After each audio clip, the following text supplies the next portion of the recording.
നമസ്കാരം. മലയാളി വാർത്തയിലേക്ക് സ്വാഗതം. കൊച്ചി കോർപ്പറേഷൻ മുൻ കൗൺസിലർ ഗ്രേസി ജോസഫിന് കുത്തേറ്റു. ശരീരത്തിൽ 3 തവണയാണ് കുത്തേറ്റത്. ഈ ഒരു കുത്തി പരിക്കേൽപ്പിച്ചത് മകനാണ് എന്ന വിവരമാണ് പുറത്തു വരുന്നത്. ഗ്രേസിയെ കൊച്ചിയിലെ സ്വകാര്യ ആശുപത്രിയിൽ പ്രവേശിപ്പിച്ചു. മകനാണ് ഗ്രേസിയെ കുത്തി പരിക്കേൽപ്പിച്ചതെന്ന് കണ്ടെത്തി. നിലവിൽ ഗ്രേസിയുടെ ആരോഗ്യനില തൃപ്തികരമാണ്. ഇന്നലെ രാത്രി 8 മണിയോടെയായിരുന്നു സംഭവം നടന്നത്. കല്ലൂരിൽ ഗ്രേസി ഒരു കട നടത്തുന്നുണ്ട്. ഈ കടയിലേക്ക് എത്തിയാണ് മകൻ ആക്രമണം നടത്തിയത്. സ്വന്തം അമ്മയെ ആക്രമിച്ചത് എന്ത് ലക്ഷ്യത്തോടെയാണ് എന്നതടക്കമുള്ള കാര്യങ്ങൾ ഒരു വ്യക്തത വരേണ്ടതായിട്ടുണ്ട്. മകനും ഗ്രേസിയുമായി വാക്ക് തർക്കമുണ്ടായി.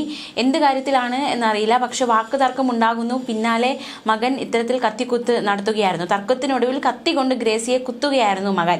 ഗ്രേസിയെ ആക്രമിച്ചതിന് ശേഷം മകൻ സംഭവസ്ഥലത്ത് നിന്നും ഓടി രക്ഷപ്പെട്ടു. 2015-2020 കാലഘട്ടത്തിൽ കത്രിക്കടവ് ഡിവിഷനിൽ നിന്നുള്ള കോൺഗ്രസ് കൗൺസിലറായിരുന്നു ഗ്രേസി ജോസഫ്. സംഭവത്തിൽ എറണാകുളം ടൗൺ നോർത്ത് പോലീസ് അന്വേഷണം തുടങ്ങി.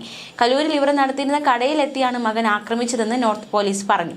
എന്തായാലും ഏറ്റ പരിക്കുകൾ സാരമുള്ളതല്ല എന്നാണ് വിവരം. തടയാൻ ശ്രമിച്ച ഇയാളുടെ അച്ഛനും പരിക്കുള്ളതായി പോലീസ് പറഞ്ഞു. സംഭവത്തിൽ പോലീസിന് പരാതി കിട്ടിയിട്ടില്ല.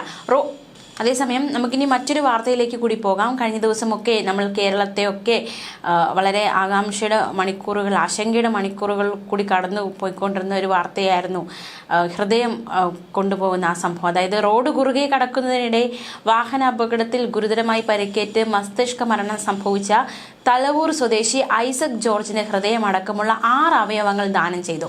എറണാകുളം ലിസി ആശുപത്രിയിൽ ചികിത്സയിലായിരുന്ന 28-കാരനായ അങ്കമാലി സ്വദേശിയാണ് ഹൃദയം സ്വീകരിച്ചത്. ശസ്ത്രക്രിയ വിജയകരമായി പൂർത്തിയാക്കി. ഈ മാസം 6-ന് രാത്രി 8-ന് കൊട്ടാരക്കര കിഴക്കേതെരുവിലുണ്ടായ അപകടത്തിലായിരുന്നു ഐസക് ജോർജിന് പരിക്കേറ്റത്. തിരുവനന്തപുരം കിംസ് ഹെൽത്തിൽ ചികിത്സയിലിരിക്കെ കഴിഞ്ഞ ദിവസം ബുധനാഴ്ച വൈകിട്ട് 4:15-ഓടെയായിരുന്നു മസ്തിഷ്ക മരണം സ്ഥിരീകരിച്ചത്. ഐസക് ജോർജിന്റെ ബന്ധുക്കളുടെ സമ്മതത്തോടെ ദാനം ചെയ്ത ഹൃദയം, വൃക്കകൾ, കരൾ, കോർണിയ എന്നിവ 6 പേർക്കാണ് പുതുജീവൻ നൽകുന്നത്. മുഖ്യമന്ത്രിയുടെ നിർദ്ദേശപ്രകാരം ആഭ്യന്തര വകുപ്പിന്റെ ഹെലികോപ്റ്ററിലാണ് ഹൃദയം കൊച്ചിയിലെത്തിച്ചത്. ഉച്ചയ്ക്ക് 1:29-ന് കൊച്ചി ബോൾഗാട്ടി ഗ്രാൻഡ് ഹയാത്തിലെ ഹെലിപ്പാഡിൽ എയർ ആംബുലൻസ് ലാൻഡ് ചെയ്തു. ട്രാഫിക് പോലീസിന്റെ സഹായത്തോടെ ഗതാഗത സൗകര്യം ഒരുക്കിയതിനാൽ 5 കിലോമീറ്റർ പിന്നിട്ട് 4 മിനിറ്റ് കൊണ്ട് ഹൃദയവുമായി ആംബുലൻസ് ലിസി ആശുപത്രിയിലെത്തി. ഉടൻ ഹൃദയം മാറ്റിവയ്ക്കൽ ശസ്ത്രക്രിയ തുടങ്ങി വൈകിട്ട് 7-ന് പൂർത്തിയാക്കി.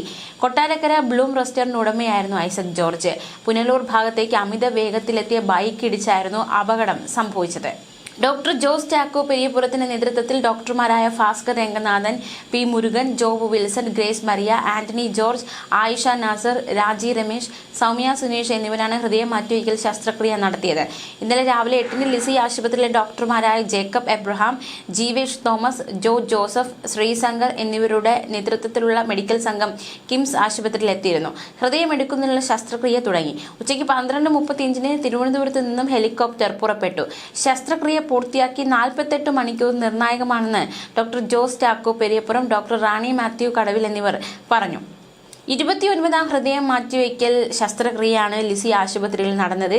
തീവ്ര ദുഃഖത്തിലും അവയവദാനത്തിന് സന്നദ്ധരായ ഐസക് ജോർജിന്റെ ബന്ധുക്കൾക്കും നടപടികൾ വേഗത്തിലാക്കിയ Kerala state organ and tissue transplant organisation, Kerala police, ജില്ലാ ഭരണകൂടങ്ങൾ, ഡോക്ടർമാർ ഉൾപ്പെടെയുള്ള ആശുപത്രി ജീവനക്കാർ, ആംബുലൻസ് ജീവനക്കാർ, പൊതുജനങ്ങൾ എന്നിവർക്കും ആരോഗ്യമന്ത്രി വീണ ജോർജ് നന്ദി അറിയിച്ചു.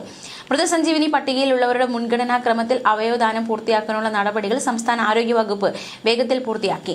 ഒരു വൃക്ക തിരുവനന്തപുരം ഗവൺമെന്റ് മെഡിക്കൽ കോളേജ്, 2 നേത്രപടലങ്ങൾ Thiruvananthapuram government regional institute of ophthalmology, മറ്റൊരു വൃക്കയും കരളും തിരുവനന്തപുരം കിംസ് ഹെൽത്ത് എന്നിവിടങ്ങളിലെ രോഗികൾക്കാണ് കിട്ടിയത്.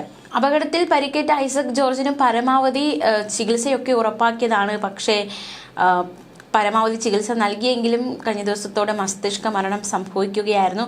ഇതോടെയാണ് അവയവദാനം നടത്താൻ കുടുംബം തീരുമാനിച്ചത്. എന്തായാലും ഈ സംഭവത്തെക്കുറിച്ച് VK സനോജ് എഴുതിയ ഒരു കുറിപ്പ് സൈബറെടുത്ത് ശ്രദ്ധേയമാവുകയാണ്. ജീവിച്ചിരുന്ന നാളുകളിൽ ഹൃദയപൂർവ്വം പൊതിച്ചോറ് നൽകിയ സഖാവ് ഐസക് മരണാനന്തരം തന്റെ ഹൃദയം തന്നെ ദാനം നൽകി യാത്രയാവുകയാണ് എന്നാണ് VK സനോജ് കുറിച്ചത്. കുറിപ്പിന്റെ പൂർണ്ണ രൂപം ഇങ്ങനെ: ജീവിച്ചിരുന്ന നാളുകളിൽ ഹൃദയപൂർവ്വം പൊതിച്ചോറ് നൽകിയ സഖാവ് ഐസക് മരണാനന്തരം തന്റെ ഹൃദയം തന്നെ ദാനം നൽകി യാത്രയാവുകയാണ്.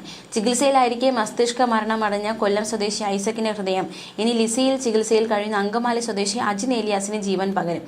DYFI കൊല്ലം പത്തനാപുരം ബ്ലോക്ക് കമ്മിറ്റി കീഴിലുള്ള വടക്കോട് യൂണിറ്റ് മുൻ പ്രസിഡന്റ് കൂടിയായിരുന്നു ഐസക് ജോർജ്. തീവ്ര ദുഃഖത്തിലും അവയവദാനം നൽകാൻ സന്നദ്ധരായ പ്രിയ സഖാവിന്റെ ബന്ധുക്കളെ സ്നേഹപൂർവ്വം അഭിവാദ്യം ചെയ്യുന്നു. സഖാവിന്റെ അകാല വിടവാങ്ങലിൽ ആദരാഞ്ജലികൾ അർപ്പിക്കുന്നുവെന്ന് പറഞ്ഞാണ് കുറിപ്പ് അവസാനിപ്പിച്ചിരിക്കുന്നത്. ന്യൂസ് ഡെസ്ക്, മലയാളി വാർത്ത.